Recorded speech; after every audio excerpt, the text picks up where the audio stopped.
Say this is, I think, one of the first times I've had a defending party object to dismissal of an action.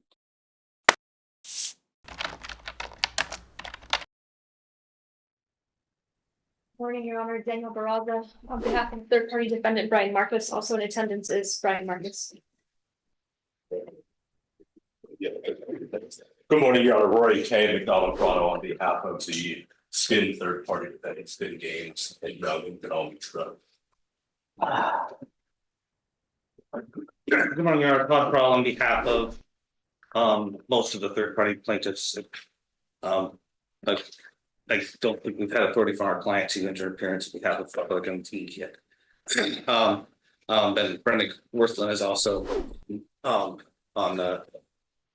appearing remotely. Good morning, Your Honor. All right, it's third-party defendant Brian Marcus's motion for summary judgment and for attorney's fees. I'm going to be very brief. I want to first very briefly go over Mr. Marcus's very minimal involvement in this case. The court may recall he was brought in originally in 2019 as a third-party defendant. What he did was file his anti-slap motion to dismiss, which the court denied. He appealed that. It was with the Supreme Court from the second half of 2019 all the way up through April 2021. After that motion to dismiss, what's the operative pleading on behalf of Mr. Marcus at this time? I think it's the one that was filed after that. It's the second amended counter claim and third-party complaints. Your Honor, the one was filed in November of 2020. Yes. The responsive pleading of Mr. Marcus to the third-party complaint. Oh, he did his answer. He did an answer to that. He filed an answer. Once it came back, he filed an answer to the operatives. And what day, when was that filed? I can get that. I don't have that, but he did file an answer. Was there a counterclaim? There's no counterclaim. He did an answer. Once it was remanded, he did his answer. Obviously, the case continued. Discovery, no specific discovery was done into Mr. Marcus as far as no depositions, no written discovery. So naturally, he filed this motion for summary judgment timely. I want to first address the issue that was raised in the opposition as far as is this motion somehow moot in light of the court's order, which dismissed the Spin and Bragg parties. I will say this is, I think, one of the first times I've had a defending party object to dismissal of an action. Exactly, understood. It's a bit strange, but I want to kind of answer that definitively. It's our opinion that the answer to that is no, it's not moot. The court's order from July 17th, I brought it. It's pretty straightforward. The title is Findings of Fact, Conclusions of Law and Judgment Dismissing Bragg and Spin Parties Without Prejudice. But there was language within that order that said all further proceedings, right? There's language kind of both ways, because also page 16 says, for avoidance of doubt, this order resolves all claims brought by or against the Bragg and Spin parties. Right. And so we saw that language, and we also had to note There's also a 54B certification language in it, right? Correct. And we also had to note that throughout the order, Mr. Marcus isn't specifically mentioned. This order was not circulated to Mr. Marcus's counsel. And we went into the briefing as far as why. Was Mr. Marcus aware of the fact that the motion had been made? We were aware the motion had been made, and we specifically did not join that motion because of the calculation we were doing for his 5-year rule because of his anti-slap appeal. So that's why we didn't join. To the extent that this order does apply to Mr. Marcus, we would ask it would be reconsidered because of his anti-slap appeal. We believe that he has a separate 5-year calculation on that issue. I want to get to the actual merits of the motion. We want to point out that within the conclusion of the opposition, they note that they pretty much concede that the motion should be granted as far as the civil racketeering and the federal racketeering claims, the various other claims aside from the abusive process and the declaratory relief. That's right there in the conclusion of their opposition. So we would ask that a summary judgment be granted on every other claim against Mr. Marcus. And addressing the other two claims, the declaratory relief claim was never asserted against Mr. Marcus. It was asserted against the counter defendants. He is a third-party defendant. Regarding the abusive process claim, again, there was no actual evidence as far as abusive process. The court might remember that they promised there's more than just a declaration here. We have evidence of him submitting documents to the US Patent Office, interfering with the full color trademark. Never happened. No evidence came of that. So there is no real evidence of abusive process. And we have our defense of the litigation privilege as well with respect to those specific declarations. And I want to point out, as far as the attorney's fees, they didn't object at all to the evidence we submitted as far as the full color parties representatives emailing Mr. Marcus's place of business, place of work with the title racketeering charges, obviously trying to sabotage his workplace. The same racketeering charges that they're now admitting they have no evidence for.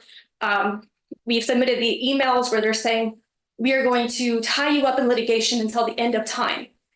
It's our position that this is harassment, intimidation, and exactly why NRS 18.01 exists. So we would ask to submit Runsell briefing in addition to the motion being granted. Thank you. Your Honor, I just like to focus primarily, I think you've already hit this. Rule 41E is not something where you can dismiss as to one party to the other. Rule 41 says it's dismissed, it dismisses the action. And your order reflects that. Your order says I'm dismissing all proceedings relating to this third-party complaint, anything that has not come to trial, because you said it was the 5-year rule was over. And you can't, there's nothing saying you can parse out and say, well, the 5-year rule only applies here or there. And in fact, just to make this clear, we do agree that their calculation about the 5-year rule is probably accurate, that there's probably more time, but there's more time for the whole case because Rule 41E5 or Rule 41E5 says that if there's more than one possible calculation of the 5-year rule in a case, you go with the longer one. And we've brought a motion for reconsideration on that issue, and that is pending before you. So the point is, Your Honor, your order dismissed the case. There's no question. We don't think that's right. We're actually moving for a reconsideration motion to bring back the whole case, based in part on what they argue, that possibly that we don't think the 5-year rule has expired, but it can't be, oh, this party and not this party, this party. Rule 41 in the case law says it's all the action or nothing. And that's what's clear. So you've dismissed the case. This motion should be denied as moot. If you bring back the case, then they can rebring it and we can deal with it then. And a lot of things will change if you bring back the case. What's the status of the other case that was filed? This was filed. The other case. Say that again. Remember, I granted dismissal without prejudice and another case was filed, right? Right. What's the status of that case? That case has been stayed pending these things that are going on here. And I don't believe that. And there are actions in that other case. Not all the claims in that case are here, so we're still seeking reconsideration. I don't think Mr. Marcus is a defendant in that case, right? That's correct. That's correct. So your order dismissed the whole case. I think that's clear. Your order did that. We filed a motion to reconsider that. We don't think that was correct. But at this point, this motion is entirely. What's your position regarding whether or not dismissal under 41E permits an application for attorney's fees by the defendant? Our position is that since it's dismissal without prejudice, it would not. Okay. But that's something that's really not briefed entirely here, and we would want to be able to brief that, and they should bring a motion on that if that's the case. All right, thank you. Last word.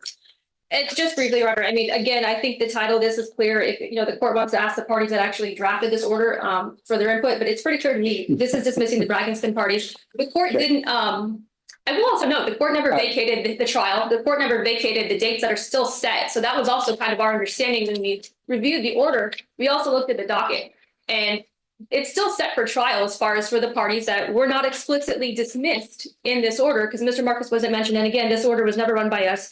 And there was a reason that we. It's interesting to see Mr. Kay present. So you drafted, I think, one of the prior order, correct, Mr. Kay? Yeah. The one that's the subject of the 41E dismissal. I did, Your Honor. Let me just give you some background by way of why we did it the way we did it. You may recall we had to ask Mr. Arndt for several extensions from Your Honor to submit the order because full color parties were trying to put their own determination is to Mr. Newman and Mr. Marcus as third-party defendants. And so we had originally drafted an order that dismissed the entirety of the case. They asked that we carve out Mr. Newman and Mr. Marcus while they decided what to do with those two third-party defendants. And so that's what we did. I agree with counsel for Mr. Marcus. This dismissal order, it dismisses the claims brought by or against the spin parties and the Bragg parties. It carves out Mr. Newman, Mr. Marcus, however they think they need to proceed, that's fine. I think paragraph 92 is the correct paragraph to reference. Also, as your honor noted, there's a 54B certification, which wouldn't be necessary if it was a dismissal of the entire action and all claims against all parties. So I agree that this motion is not moved, that at least the claims as to Mr. Newman and Mr. Marcus are still pending in the action. Spin and Bragg have been dismissed through your priority. Mr. Prall. Your Honor, again, we did submit another order and we told the court that this needs to be clarified, and you clarified it by saying it's dismissed. The order says all proceedings dismissed without prejudice. You have to dismiss the entire case. You can't come in on a Rule 41E and say 5-year rule, not 5-year rule here. In fact, again, this is all subject to our motion for reconsideration, and maybe the way to do this, Your Honor, is I think it should be denied without prejudice. And if you revisit this and determine how it's going to be done on our motion for reconsideration on how this should happen with respect to the Marcus parties and Newman parties, then it can be refiled or revisited depending on how that goes.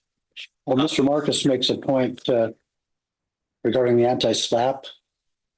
Yes, and that's all that is set forth in our motion for reconsideration. They argue it in their reply. We set forth the other time periods that may apply, and our argument, I'm just previewing it, our argument is that Rule 41E5 says if there are two potential Rule 5 calculations in an action, that the longer one controls. And what we're saying is, yeah, maybe there is a longer one and it controls the whole action. You can't piecemeal it apart. Okay. All right, thank you. It's not submitted. I'll review it further. I really appreciate it. Thank you. Thank you.